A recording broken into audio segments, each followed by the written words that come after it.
Hey guys, Big J here, and welcome to my YouTube channel. Well, week 2's done and dusted, and let's come and check out how the team went. So, as you can see over here, I scored 2,276 points this week, so 2,276. Wasn't a bad week, went much better than last week, and I seem to have jumped up 14,280 spots. So that's really good. Now I'm in the top 4, soon to be pushing for the first place. Let's come and have a look at the team. So, starting with the back line, Lloyd, Daniel and Stewart. Well, Lloyd and Daniel did Lloyd did really well. Daniel and Stewart, pretty horrible scores. I'm not sure what happened. I think Daniel had quite a few clangers in that game, and Atkins took a few of his points. So Stewart was actually quite lucky to get 83. I think he got 20 odd points in the last quarter, so it was really good. Short's doing short things, which is really good. Hayden Young and Clark I'm a little bit worried about, but they should still make a bit of money.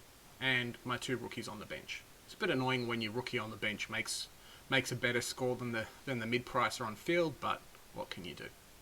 Over here in the midfield, wow, McRae did really well, didn't he? That dog's mid, even with 4 or 5 Uber premiums in there, they can all share around the points. Bont got something like a 160, it's crazy. Merritt did alright. Wasn't too bad. I thought he'd get a lot more of the ball. I'm a little bit worried about his score. I think he's going to drop in price by another 30 or 40k. So I'm a little bit worried. Laird done really well. I don't mind the Laird pick in the midfield. I think he's going to end up being my M8. We'll just see once I've done all the trades.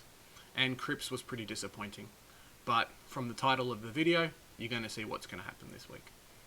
Campbell was a bit of a shock. Those Sydney Academies, man, they're too good. They need to stop that. You know, with the new round 1 bidding rules, they can still get picked up by Sydney. It's insane. Tom Powell was alright. Goulden, man. This guy has a better average than McRae. It's bonkers. Fife for my loophole. Jordan and Berry did alright, and Downey didn't play. Gawn and Grundy, man, I'm so happy I kept them this week.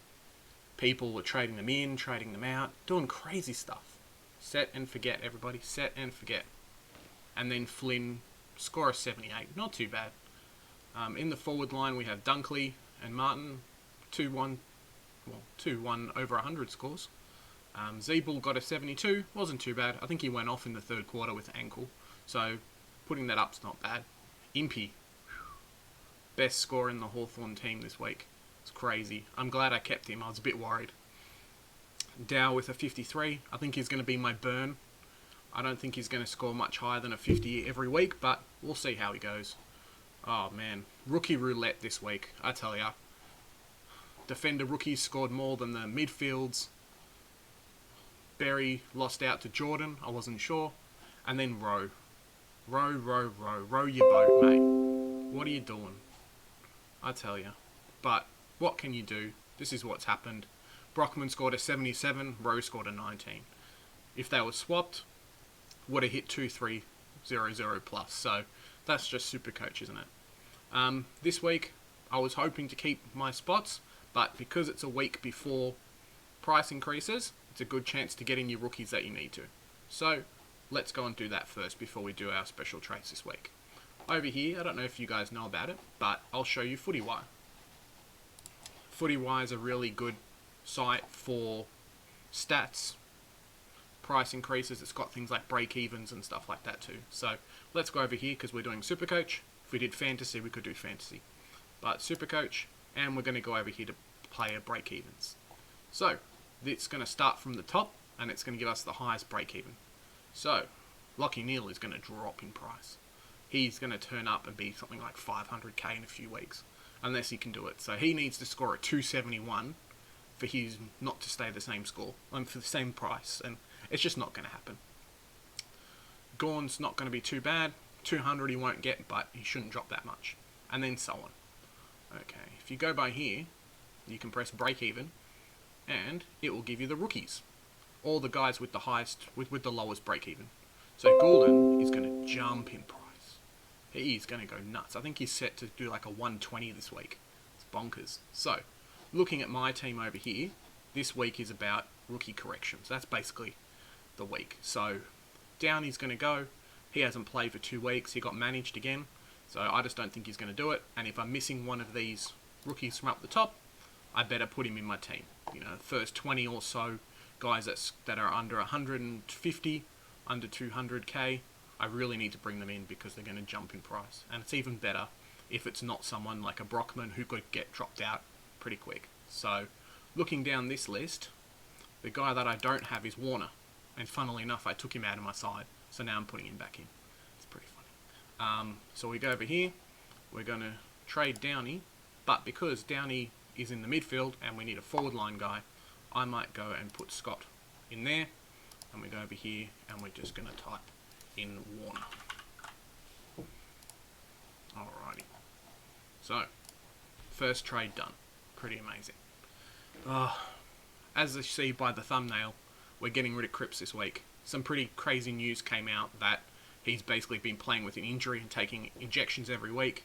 You saw him in the game and he just didn't want to be there. Couldn't mark, could barely run. Spent like half the game inside the forward line. In the midfield he did nothing. So I don't think I can hold on to him for very much longer. And I think he's just going to drop in price. And I'll be able to pick him up later on. I think they're going to try and manage him now that the articles have come out saying he's injured. So if you have him, you might be keeping him on the bench for a while, which I don't think is a good thing to do, especially at 500k.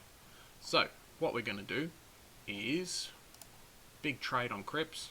We're going to move Clark into the midfield because of the DPP. It's really good. And we're going to bring in Mr. Jordan Ridley. He's been burning it up. And it means that potentially my defence is done. But I'm going to keep that position free for maybe a Houston or Stephen May or someone else coming up closer to the buy rounds will work it out. So let's go complete the trade. Lucky I had the cash left over, which was nice. And this is the team for next week. So what we might do is we're going to swap out Rowe for Warner and we'll consider up Brockman. Let's put the big E on him this week. I think the rest of the team looks okay. I might put in Jordan instead and then Highmore can be there. So guys, let me know how your team went in the comments and like, share and subscribe for some more information. Tomorrow I'm going to come out with our Tomorrow I'm going to come out with our channel updates. I'm going to be talking about the leagues that's going to be starting up this week because it's round 3. And hope you guys had a nice day. Bye.